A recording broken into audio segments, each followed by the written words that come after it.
Nós vamos ler até o verso 14, lendo a partir do verso, especificamente a partir do verso 6, né? Mas nós vamos seguir um pouco antes, nós vamos voltar um pouco antes para dar sequência lógica ao texto.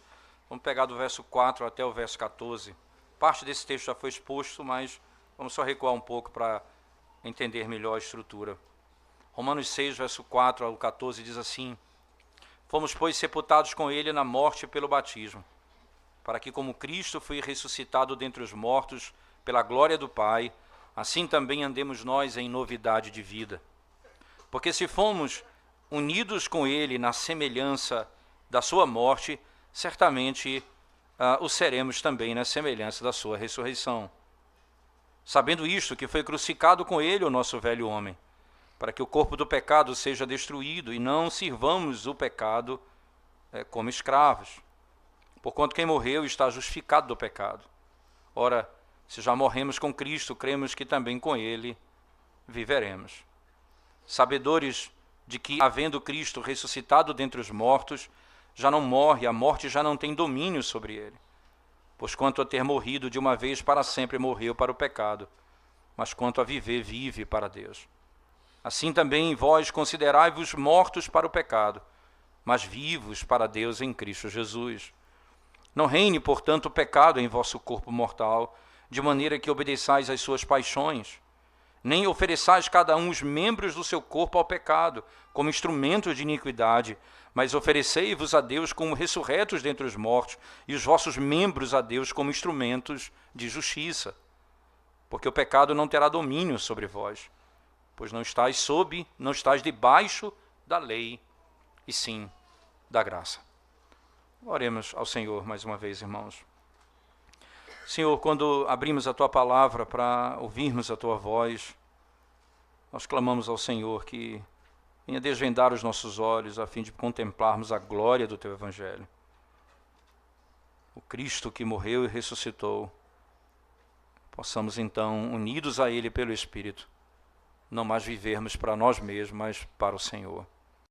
É o que nós te pedimos em nome de Jesus. Amém. De uma certa forma, irmãos, todo e qualquer relacionamento dentro de uma estrutura mesmo estabelecida por Deus, por exemplo, pai e filhos, né, relação família, mesmo que seja uma família onde não se conheça Deus, onde não há temor do Senhor, esse pai, juntamente com esse filho, estão ligados por um vínculo de sangue. Há um vínculo ali. E essa união entre eles faz com que o pai tenha autoridade sobre aquele filho, mesmo que não seja alguém que tenha ao Senhor, que ame a Cristo. Mas ele é obrigado a submeter-se à autoridade do seu pai. Não é? E é papel dele fazer isso, é um princípio claro, é um vínculo claro.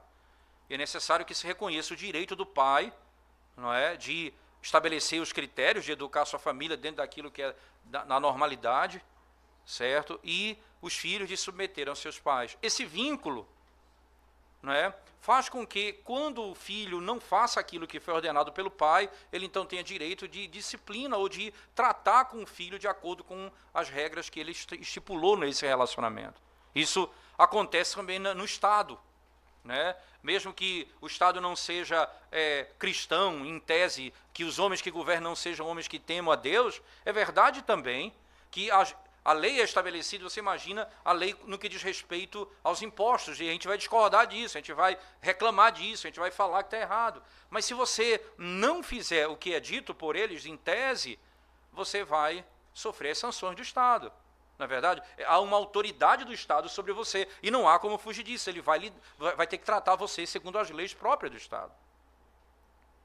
Agora, é impossível, em qualquer dessas circunstâncias, tanto estatal quanto até familiar, fazer com que alguém obedeça de coração. Não é próprio do Estado lidar com essas questões da alma, isto é, lidar com a questão do coração. Não é papel dele. E é interessante que muita gente até atribui ao Estado essa tarefa de restaurar as pessoas. E aí esquece que essa tarefa é da igreja. Restaurar o indivíduo do mal que ele faz é papel da igreja, não é papel do Estado. O Estado ele deve punir o mal e beneficiar e glorificar e dar benefício àquele que pratica o bem. Esse é papel do Estado. Entretanto, veja, onde nós vamos chegar, e essa é a minha questão, e que eu quero pegar esse foco aqui para voltar para o nosso texto, é que ele não pode fazer você obedecer de coração. É sempre externo. Um filho que não teme a Deus, ele vai obedecer ao seu pai com medo de ser disciplinado, mas ele não vai fazer de coração. Ele não vai ter o coração compungido, porque eu pequei, eu não estou fazendo o que agrada a Deus. Ele não consegue penetrar nessa realidade do coração. E para isso é um princípio bíblico claro. Não é? O Estado vai lidar com mortos que necessariamente, obviamente não temem a Deus, mas ele precisa regular, porque senão a sociedade vira o caos, é necessário que haja regras, senão a sociedade vira o caos. Mas ele não vai fazer a pessoa não parar no sinal vermelho, ou parar no sinal vermelho de coração. Ele vai fazer a pessoa parar no sinal vermelho com medo de pegar uma multa cada vez mais absurda dos nossos dias. É próprio dessa relação. Porque o homem, naturalmente, ele está morto. E não há poder nele, intrínseco a ele, que o faça ser capaz de ter poder para vencer as barreiras daquilo que é condenado pelo próprio Deus e ordenado por ele para que seja praticado. Não há força. E nós estamos saindo do capítulo 5 de Romanos, em que Paulo fala sobre Adão e a morte, e fala sobre Cristo e o reino da vida. Ele fala de dois padrões, duas identidades, não é? A minha identidade ou é adâmica ou ela é Cristo. Se eu estou sem Cristo, a minha identidade é em Adão. Eu sou conhecido em Adão, então eu estou morto nos meus delitos e pecados. Isso é um padrão claro da Escritura. E aí, eu não tenho condições em mim mesmo de fazer aquilo que agrada a Deus. Por outro lado, e aqui é importante nós frisarmos, seria estranho Paulo falar que nós temos vida em Cristo, isto é, nós morremos com Ele e ressuscitamos com Ele, e o pecado já não tem mais domínio sobre nós, é a linguagem paulina que nós vamos perceber aqui. É estranho você ouvir Paulo falar isso e imaginar que agora, depois de ter ressuscitado em Cristo, de estar vivo em Cristo, você agora não vai mais fazer aquilo que desagrada a Deus. É estranho imaginar que o que Paulo está defendendo aqui nessa primeira ressurreição significa simplesmente agora você tem poder e agora vai fazer tudo o que manda você fazer sem problema nenhum, sem dificuldade alguma. Não! Porque não era necessário ter imperativos na Bíblia. Era só pregar e dizer, olha, vocês precisam nascer de novo. Vocês precisam de um novo nascimento. Vocês têm de morrer para o pecado e viver para o Senhor. Então, logo na sequência, ficava pronto. Ninguém mais precisava ser ordenado, ensinado a obedecer, disciplinado porque não obedece. Porque seria natural, isso seria uma coisa muito natural. E não é natural. O que tem agora, que eles não têm, é o poder para fazer. O que tem agora é o poder para fazer.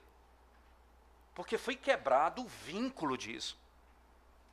Mais uma vez eu repito, seria de grande estranheza se ressuscitar em Cristo significasse que agora nós temos plena e total condição de nunca mais cometer pecado. Não, nós não precisávamos mais pregar sobre a lei. Resolveu o problema. E nós estamos vendo o apóstolo Paulo nos ensinar. E nós vamos já cair no capítulo 7, onde ele vai descrever a luta interna do seu coração, do desejo de fazer o bem, não conseguindo. Nós estamos falando de uma realidade que está posta no coração do homem. Agora, nós temos vida. E por ter vida, os que estão em Cristo Jesus, esses podem quebrar os laços da morte e do pecado. Já não há mais escravidão, usando aqui a linguagem bíblica. Já não há mais escravidão. Voltando para o nosso texto, por favor, na sequência, que vai do verso 4 em diante, a gente não vai, obviamente, lidar aqui simplesmente com o que está descrito no verso 4 em diante, porque nós já tratamos desses versos. Mas perceba o verso 6 especificamente. Acompanhe comigo o verso 6, veja a linguagem de Paulo, quando ele diz assim: sabendo isto, que foi crucificado com ele o nosso velho homem, para que o corpo do pecado seja destruído e não sirvamos o pecado como escravos. Perceba aqui, sabendo isto, que foi crucificado com ele quem? Com Cristo, o nosso velho homem, para que o corpo do pecado seja destruído e não sirvamos o pecado como escravos. Não sirvamos mais o pecado como escravo. O velho homem e o novo homem. Essa linguagem é muito clara no apóstolo Paulo. Quando você está unido a Cristo, não é? Você deve saber disso, você está unido a Cristo, não é? O velho homem foi morto. Então, para que o corpo do pecado não possa mais o quê? Veja, e aqui é importante essa lógica de Paulo, que foi crucificado com ele o nosso velho homem, para que o corpo do pecado seja destruído. Aqui eu tenho uma destruição que vai proporcionar, capacitar outra destruição. E eu só posso destruir isso aqui porque essa primeira coisa foi destruída. O que foi destruída? Volte comigo. Foi crucificado com ele o nosso velho homem. E aí, ora irmão, se significa que agora o velho homem não existe mais e que não vou mais pecar, é estranho Paulo dizer, foi crucificado com ele o velho homem para que o corpo do pecado seja destruído. Onde o pecado se revela, nas manifestações dele, ele seja destruído. E não sirvamos o pecado como escravos. Agora, não é essa a nossa lógica. Nós não servimos mais ao pecado como antes, como escravo. Nós servimos a Deus como livres em Cristo Jesus. Nós somos servos de Cristo, não escravos do pecado. Importante ainda porque a expressão corpo do pecado, né, alguns acreditam que vão se referir à ideia da carne. A ideia da carne, como se fosse o coração pecaminoso, alguém vai dizer isso. Né? Posteriormente, lá na frente, né, Paulo vai dizer no verso 12, veja, ele vai usar uma expressão que ajuda a gente a entender um pouco, lá no verso 12. Veja o que ele está dizendo ali, ele diz, não reine, portanto, o pecado em vosso corpo mortal, de maneira que obedeçais às suas paixões. Veja, agora ele utiliza a mesma linguagem. Não reine, portanto, o pecado em vosso corpo mortal. Ele diz, olha, foi crucificado com Cristo, o velho homem, para quê? E agora ele vai dizer, não reine o pecado no vosso corpo mortal. Por que eu posso fazer isso? Como é que eu tenho essa condição de fazer com que o pecado não reine em mim? É porque agora foi quebrado a cadeia da morte. E agora a morte que me prendia já não me prende mais. Porque ressuscitei em Cristo Jesus. Morri com ele e ressuscitei com ele. Não há mais essa linguagem na Escritura. Não é? Ainda no mesmo conceito, veja, o corpo do pecado é o corpo controlado pelo pecado. O corpo do pecado é o corpo controlado pelo pecado. Isso não é dizer, de alguma forma, que é o corpo físico. O corpo físico é pecaminoso em si mesmo. Ou que o desejo físico, eles são pecaminosos por si só. Não é isso que está sendo dito aqui. Mas o pecado se expressa como, irmãos? O pecado se expressa através dos nossos corpos. O pecado se expressa através dos nossos corpos. Ele reina em nós. Como? Nos fazendo obedecer a sua ordem. E é isso que Paulo chama corpo do pecado. Para que o pecado não reine mais. Agora, aqui onde o meu pecado se expressa, ele se expressa no meu corpo. É possível não usar o meu corpo mais para a iniquidade? Sim. Como? Por quê? Porque agora eu ressuscitei em Cristo Jesus. Por outro lado, o velho homem, não é? Ele está morto, ele se foi. E o que é isso então, irmãos? O que é esse velho homem? Não é? O nosso velho homem, isto é, o velho eu, o homem não regenerado, na sua inteireza, o não regenerado na sua inteireza, ele é contrastado com um novo homem, que é um homem regenerado na sua inteireza. Nós éramos não regenerados e agora nós somos regenerados. O velho homem não regenerado dá lugar ao novo homem regenerado. Um novo homem chamado regenerado.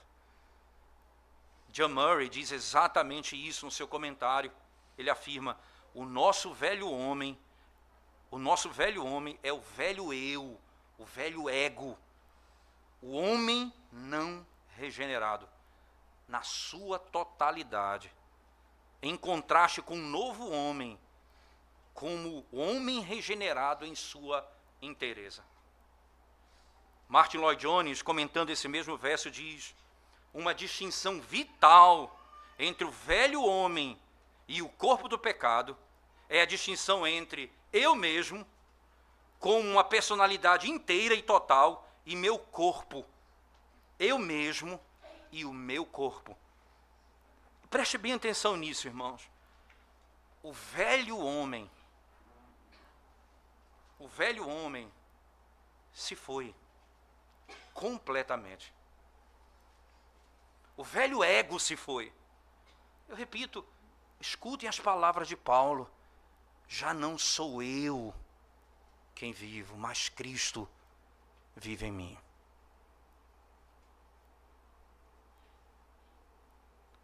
Já não sou eu, é Cristo que vive em mim.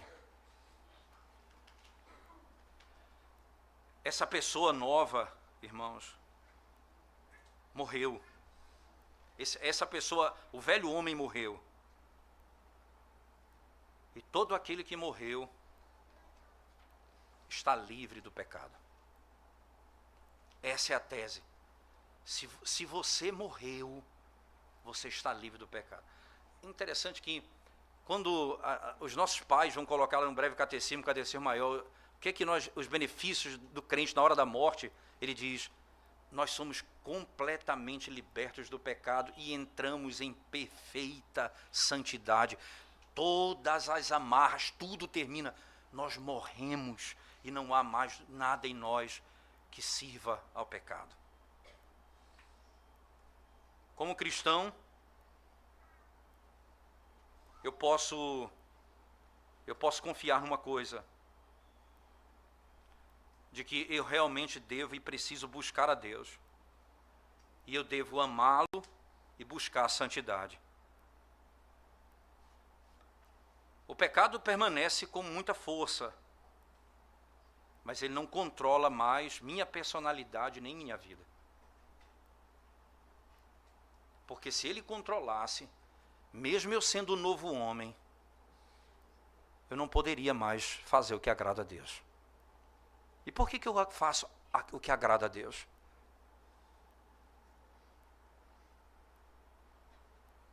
Quando um não cristão peca, irmãos, eles estão agindo de acordo com a sua identidade.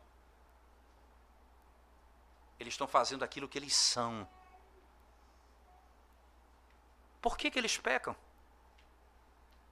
Porque essa é a identidade deles. Mas quando alguém que está unido a Cristo peca, e ele peca, eles estão agindo contra a sua identidade. Eles estão agindo contra a sua identidade. Por que eu peco? porque ainda não compreendi o que eu sou. Eu não entendo o que eu tenho em Cristo. E porque ainda dentro do coração do homem permanece a lógica de que nós ainda lutamos contra o pecado. Porque, mais uma vez eu repito, senão seria ilógico Paulo defender a luta contra o pecado se ele fala que nós já somos novos em Cristo. Nós só vamos lutar contra o pecado porque agora nós estamos vivos em Cristo.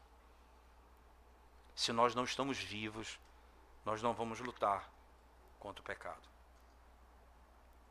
A morte é passado, o futuro é certo. A morte já passou, o futuro é certo.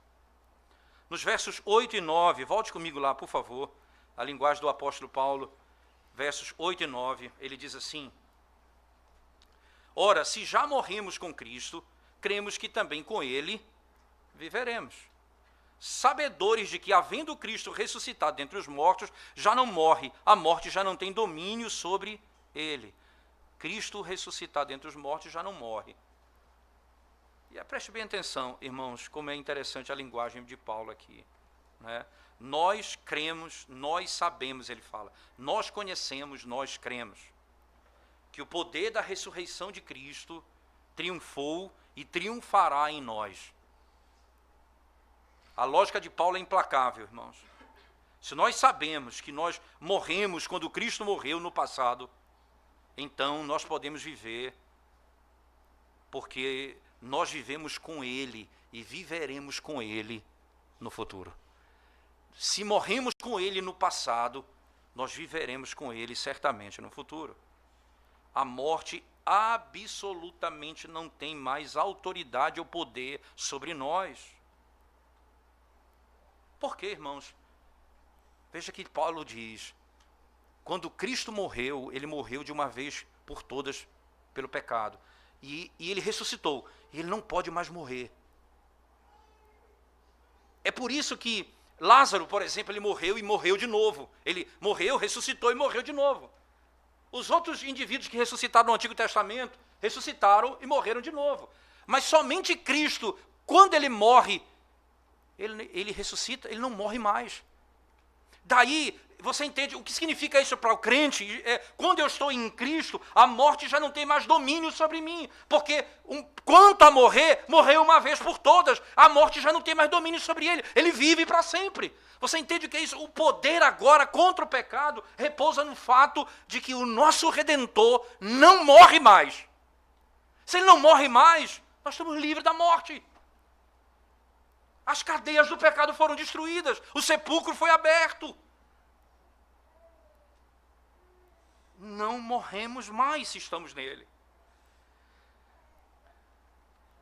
John Stott, comentando o verso 10 e verso 5 e 9, ele diz o seguinte: existe uma diferença radical entre eles, a morte de Cristo e a ressurreição. Existe uma diferença de tempo. O evento passado da morte, a experiência presente da vida. Existe a diferença da natureza. Ele morreu para o pecado, levando a penalidade dele, mas vive para Deus, busca a sua glória. E existe a diferença de qualidade. A morte uma vez por todas e a vida da ressurreição que continua. Existe uma distinção entre essas coisas, diz ele. Ora, daí você vai entender uma outra linguagem própria do Novo Testamento, o já e o ainda não. Deixa eu tentar explicar isso para você.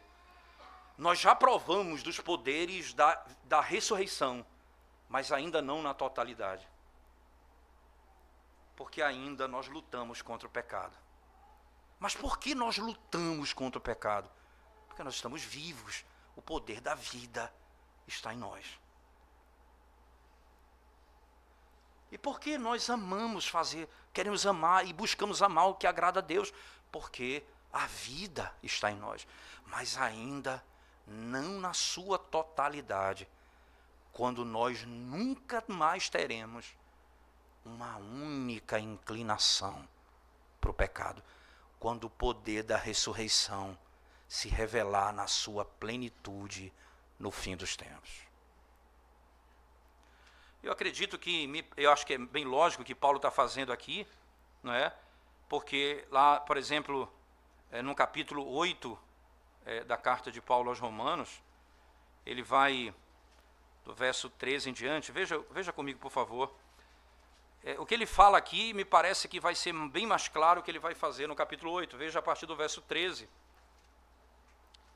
da carta do apóstolo Paulo aos Romanos. Diz assim o texto sagrado, Romanos 8, verso 13 em diante. Veja o verso 12. Assim, pois, irmãos, somos devedores não à carne, como se constrangidos a viver segundo a carne. Porque se vivendo segundo a carne, caminhais para a morte, mas se pelo Espírito mortificardes os feitos do corpo, certamente vivereis. Pois todos que são guiados pelo Espírito de Deus são filhos de Deus. Porque não recebeste o espírito de escravidão, para viverdes outra vez atemorizados, mas recebestes o espírito de adoção, baseados no qual clamamos, Abba, Pai. O próprio Espírito testifica com o nosso espírito que somos filhos de Deus. Ora, se somos filhos, somos também herdeiros, herdeiros de Deus e co-herdeiros com Cristo. Se com Ele sofremos, também com Ele seremos glorificados. Porque para mim tenho por certo que os sofrimentos do tempo presente não podem ser comparados com a glória a ser revelada em nós. Ele diz, ainda nesse mundo você passa por essas tribulações, mas aquilo que nós aguardamos por quê, irmãos? Porque já estamos em Cristo. Nós já provamos o poder da ressurreição e nós provaremos em plenitude no fim dos tempos. Aí ele continua ainda, a ardente expectativa da criação aguarda a revelação dos filhos de Deus, pois a criação está sujeita à vaidade, não voluntariamente, mas por causa daquele que a sujeitou, na esperança de que a própria criação será redimida do cativeiro, da corrupção, para a liberdade da glória dos filhos de Deus. Porque sabemos que toda a criação, a um só tempo, geme e suporta angústias até agora, e não somente ela, mas também nós que temos as primícias do Espírito, igualmente gememos em nosso íntimo, aguardando a adoção de filhos, a redenção do nosso corpo, porque na esperança fomos salvos. Ora, esperança que se vê não é esperança, pois o que alguém vê, como espera? Mas se esperamos o que não vemos, com paciência o aguardamos. Veja, Paulo aqui descreve a expectativa da manifestação da plenitude daquilo que ele já tem em Cristo, da vida que ele já tem em Cristo. Eles aguardam agora a plena e total manifestação disso no dia da total restauração da criação. Isso é o poder da ressurreição. Paulo, então, voltando ao nosso texto do capítulo 6, Paulo, então, vai nos ensinar com muita clareza, acredito eu, irmãos, não é? Que a nossa união com Cristo na sua morte e a nova vida que nós temos, não é? Significa que nós morremos de fato para o pecado e vivemos para Ele. Nós estamos vivos para Deus em Cristo Jesus, o que diz o verso 11. Nós estamos vivos para Deus em Cristo Jesus. O que nós devemos então, irmãos, contar ou considerar, não é, aquilo que nós já somos? Veja que coisa interessante. Considere-se morto para o pecado. Se eu já estou morto para o pecado, como é que eu vou me considerar morto para o pecado? Veja, você entende que a linguagem de Paulo, ela fala de um poder que nos foi concedido para lutar contra o pecado em Cristo, que ele venceu o pecado por nós, e ao mesmo tempo ele vai dizer, com todas as letras, considere-se morto para o pecado.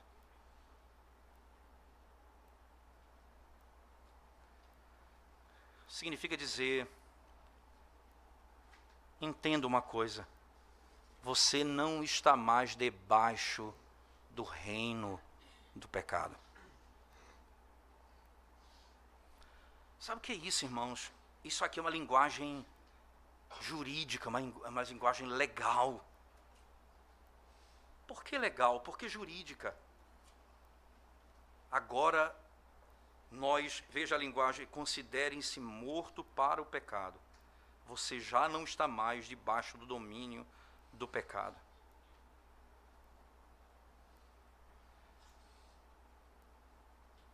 Antes, nós estávamos condenados pela lei. E o que significa a lei, irmãos? Ela revela que o nosso pecado. Daí é o que ele vai fazer no verso 14. Não estás mais debaixo da lei, sim da graça. É a mesma lógica que ele está fazendo aqui. Agora ele usa a palavra não estar debaixo do pecado. O pecado não tem domínio sobre você. Porque o que era que cercava você para pecar, irmãos? Deixa eu tentar esclarecer isso usando a seguinte imagem, né? Imagina que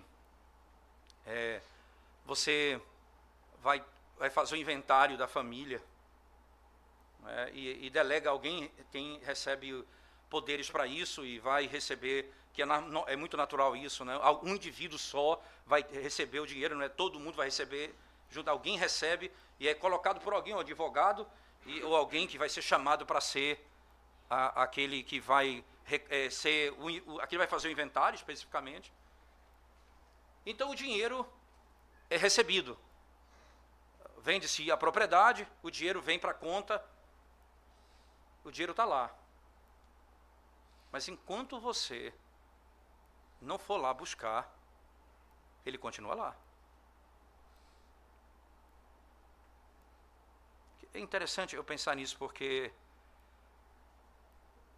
aquele dinheiro pode significar o fim dos meus problemas financeiros. Mas não vai ter efeito nenhum a menos que eu vá lá e use o dinheiro.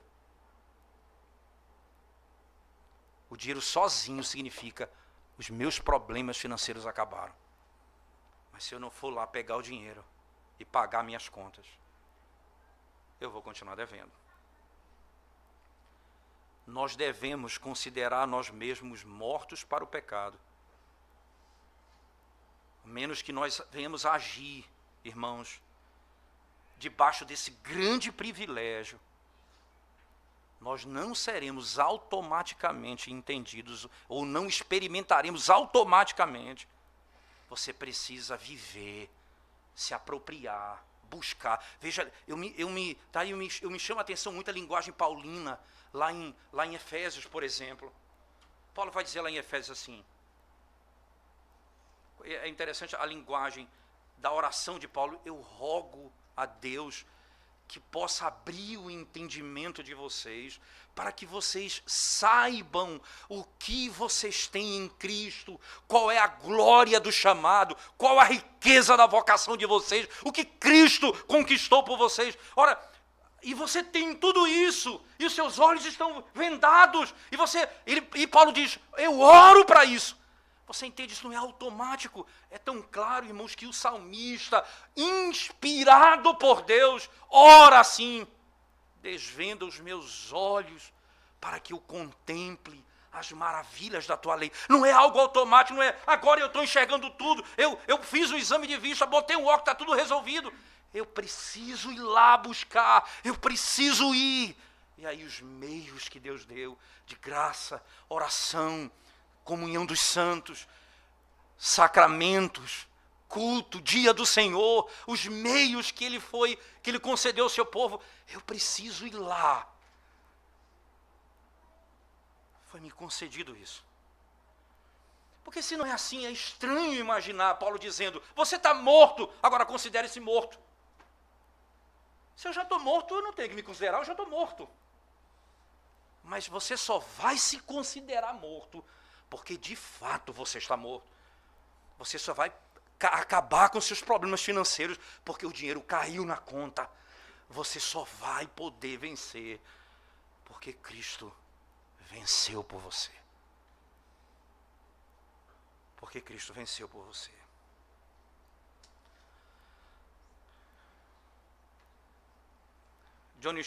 Martin Lloyd Jones, no comentário dele, ele conta uma história, uma ilustração que eu acho fantástica.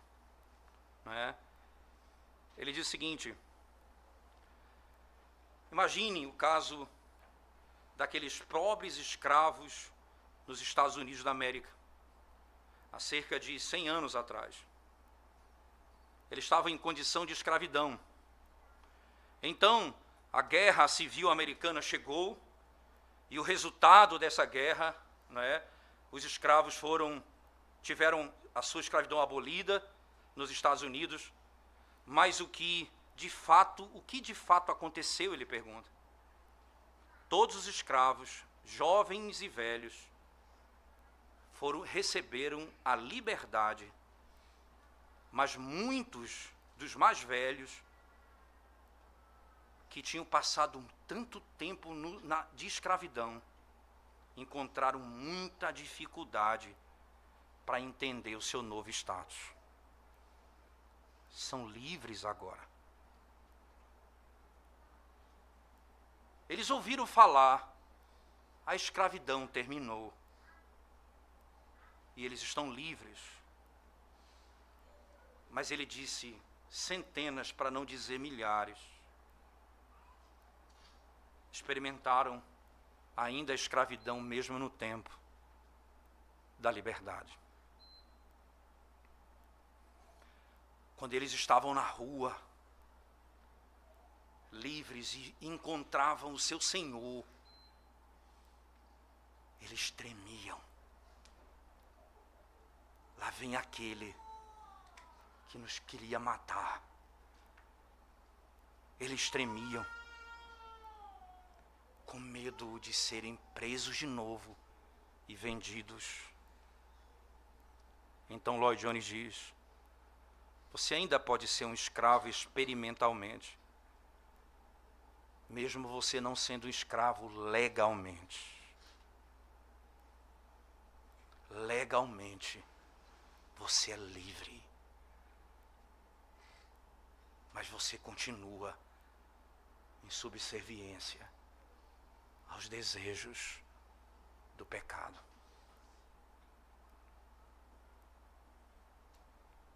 Nós não estamos mais debaixo do reino do pecado, nem da morte.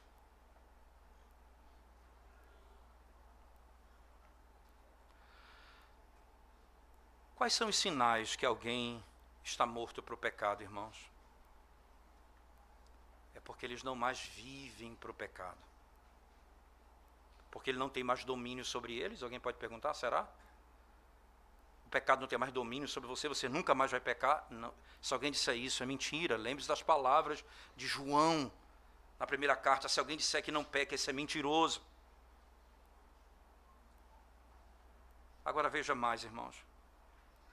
A vida de uma moralidade externa, a vida que tem interesse pelo estudo da Bíblia, que se alegra nas obrigações da religião, pode estar presente enquanto o pecado ainda reina no coração. Por outro lado, algumas pessoas acreditam que o reino do pecado refere-se a qualquer pecado que alguém possa cometer, como se você fosse se tornar alguém que não peque mais. Isso também não faz sentido na lógica de Paulo. Não faz sentido. Então, viver significa, então, opor-se à morte. E isso é fantástico porque, veja, irmãos, agora eu não mais tolero o pecado. Agora eu não faço progresso na vida do pecado. E mesmo quando eu caio, isso não é a minha satisfação, isso não é a minha alegria, eu não tenho mais prazer nisso.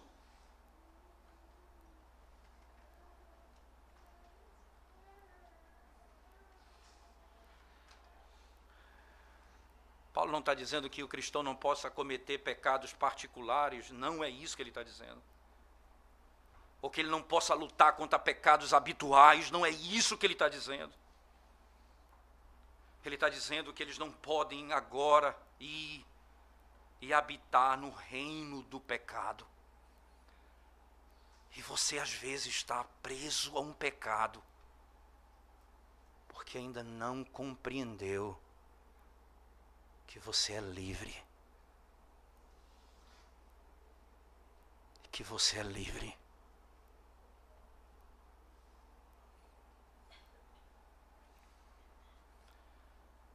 É tão glorioso isso porque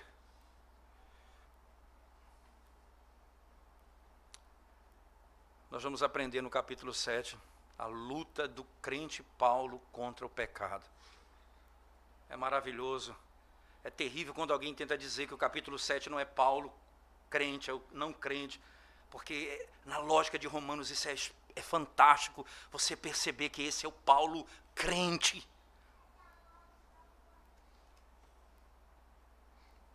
Aí ele termina dizendo, é porque nós não estamos mais debaixo da lei, sim da graça. Que coisa maravilhosa. E como é que eu não estou mais debaixo da lei, irmãos?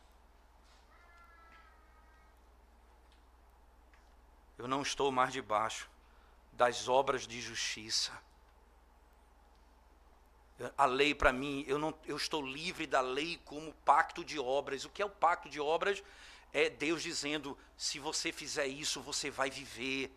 Se você não fizer, você está morto. Então agora eu estou livre da lei, eu não estou mais debaixo da lei, ela já não tem mais esse domínio sobre mim. Lembra que o argumento do capítulo 4 que Paulo vem fazendo com Abraão, dizendo, ora, ele foi salvo porque creu na promessa, porque a lei veio depois dele. E ele é livre. E Paulo está dizendo, agora a lei, nós não estamos mais debaixo dela. Não como lei, como obediência da lei moral, como filhos que amam fazer a vontade do seu pai, mas para minha salvação, não, eu não sou mais, eu não posso ser salvo pela obediência da lei, eu não estou mais debaixo da lei. E aqui, irmãos, veja, eu não estou mais debaixo da obediência da lei cerimonial. Cristo Jesus cumpriu toda a lei cerimonial. Eu não estou mais debaixo da lei como pacto da lei, como pacto das obras. Não, eu não estou debaixo da lei dessa maneira. Agora eu sou livre, porque Jesus Cristo morreu e Ele ressuscita por quê? Porque toda a obra dele foi aceita pelo Pai. É a declaração de que a sua vida e a sua obediência e a sua obra foi aceita pelo Pai. Ele vem da morte para a vida.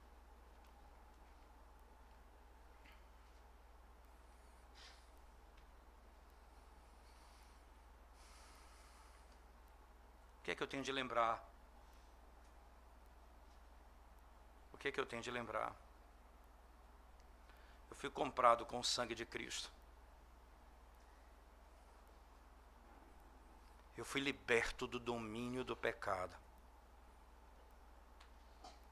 Eu fui salvo por Cristo. Para que o pecado já não tenha mais domínio sobre mim.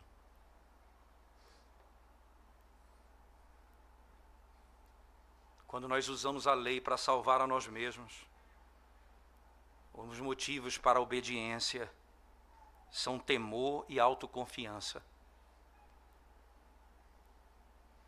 Quando nós conhecemos Cristo, irmãos, e Cristo morreu por nós, para que nós não pecássemos.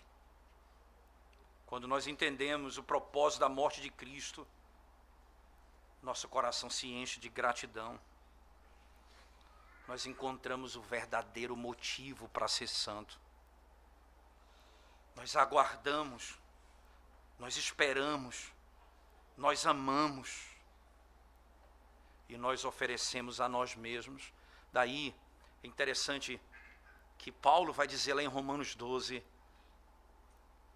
eu clamo, eu rogo pelas misericórdias de Deus que apresenteis os vossos corpos como sacrifício vivo. Entenda, esse sacrifício vivo aqui, irmãos, não é nenhum momento foi, nem é o fato de eu estar vivo aqui, distintamente de quem está morto, e eu ofereço um culto. É que eu estava, segundo Adão, morto, agora em Cristo eu estou vivo, e agora eu posso oferecer sacrifícios a Deus, vivo. E E oferecer sacrifício a Deus vivo é morrer, a ponto de Jesus ter dito: aquele que ganhar a própria vida vai perdê-la, mas aquele que perder a vida vai ganhá-la. Somente os que estão vivos podem oferecer a vida. Somente os que estão vivos podem morrer a cada dia para o pecado. Somente os que estão vivos podem entregar sua vida a Deus. Somente os que estão vivos. Os mortos buscam seu próprio interesse. Os mortos buscam a sua própria vida.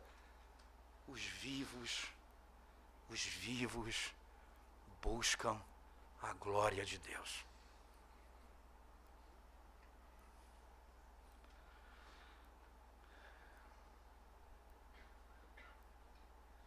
O que tem feito você preso ao pecado? O teu problema é de identidade. Uma vez perguntaram para Rosário Butterfield, perguntaram a ela: você acredita que um homossexual pode se tornar um heterossexual? Ela disse: não, eu não acredito.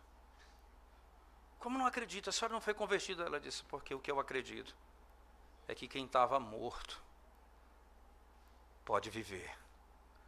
Quem estava perdido vai ser achado. É nisso que eu acredito. A minha luta contra o pecado não é a minha identidade. A minha identidade é o que eu sou em Cristo. Eu vivo nele. Eu morri com ele. Eu ressuscitei com ele. Eu já comecei a provar das delícias da ressurreição agora. E aguardo o dia quando nunca mais haverá uma única inclinação do nosso coração contra Deus.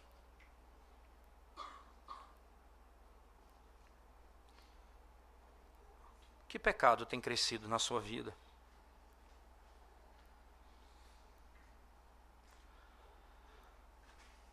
Que parte do teu corpo você tem oferecido ao pecado, sabendo que você já morreu para o pecado em Cristo? Agora, como você pode usar o seu corpo para a glória de Deus?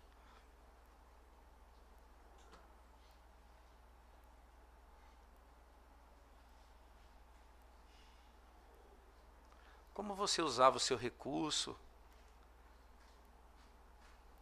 E como você vai usar o seu recurso agora que você vive para o Senhor?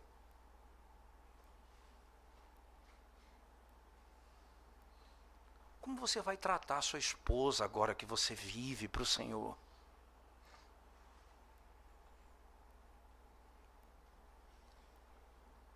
Como você vai ser obediente aos seus pais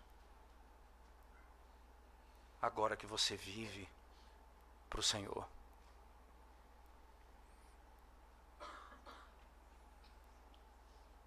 Qual é exatamente a tua esperança, irmão?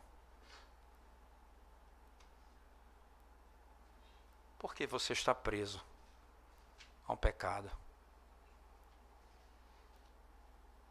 Na cruz do Calvário foi rasgada a nossa dívida. Nós não somos mais escravos legalmente. Nós não somos mais escravos do pecado.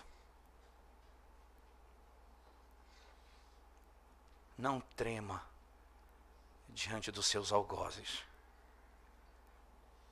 Confia no teu Senhor, porque agora você é servo dele, para a glória dele.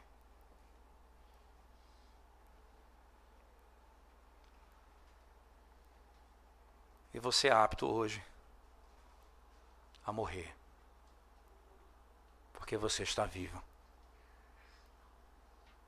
Morrer para os seus próprios pecados.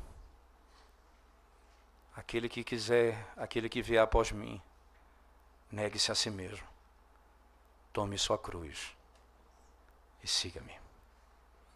Vamos orar ao Senhor mais uma vez, irmãos. Ó Deus,